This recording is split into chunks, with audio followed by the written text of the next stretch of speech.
Base of ম্যাথমেটিক্সে তোমাদের সকলকে স্বাগত। এখন আমি আলোচনা করছি ক্লাস 9 এর লাভ ক্ষতির অঙ্ক নিয়ে। আজকে আলোচনা করব তোমাদের কোষে দেখি 10.2 এর 5-এর অঙ্কটি।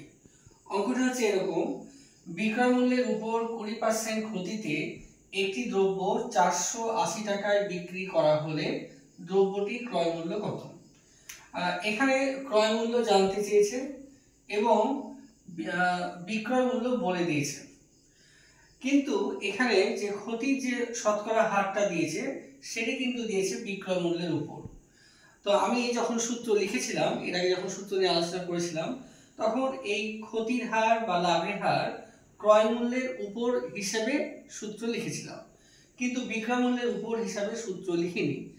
কিন্তু তোমাদের সূত্রে আলোচনার সময় বলেছিলাম, যদি তোমরা কোনো সূত্র কখনো ভুলেও যাও, তোমরা কিন্তু নিজেরাই সূত্র বের করতে পারবে বা তোমরা ত্রৈরাশিক পদ্ধতিতে করতে পারবে। তো আমি বলবো এই অঙ্কের ক্ষেত্রে অর্থাৎ বিক্রয় মূল্যের ক্ষেত্রে আর সূত্র মনে না রেখে তোমরা ত্রৈরাশিক নিয়মেই করার চেষ্টা করো। তো ত্রৈরাশিক নিয়মে আজকে করি। তো দেখো, এখানে বলেছে বিক্রয় মূল্যের উপর 20% ক্ষতিতে।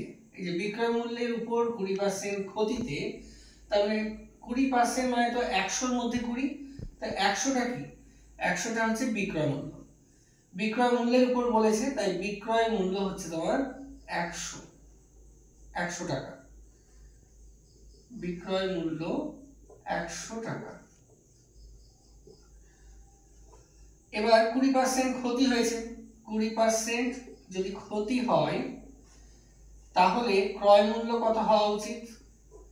100-র সঙ্গে 20 যোগ হবে না 100-র সঙ্গে 20 বিয়োগ হবে? একটু ভেবে নাও।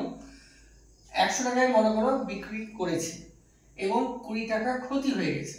তো 20 টাকা যদি ক্ষতি হয় তাহলে নিশ্চয় ক্রয় মূল্য আরো বেশি ছিল, তাই হবে 100 যোগ 20 অর্থাৎ 120 টাকা।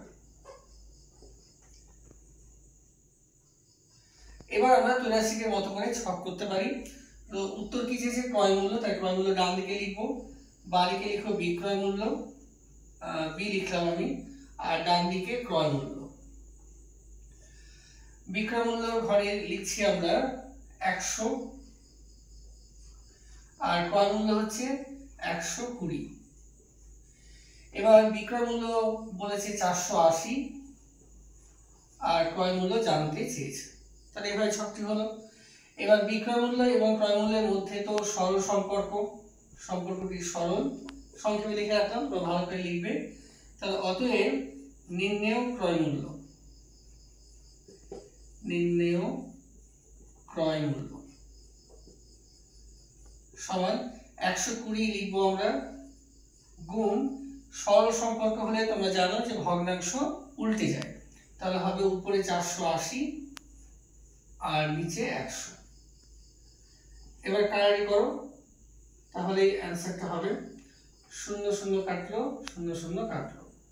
তাহলে 12 দিয়ে 48কে গুণ করো, 8 12 96 6 হাতে থাকে 9, 4 12 48 আর 9 57, তাহলে হবে 576 টাকা। তাহলে দ্রব্যটি 480 টাকায় বিক্রি করায় দ্রব্যটির ক্রয় মূল্য ছিল 576 টাকা। তো এইভাবে আজকে একটি অঙ্ক করলাম। আগামী পর্বে আরেকটি অঙ্ক নিয়ে আলোচনা করব। তোমরা দেখতে থাকো। Thank you.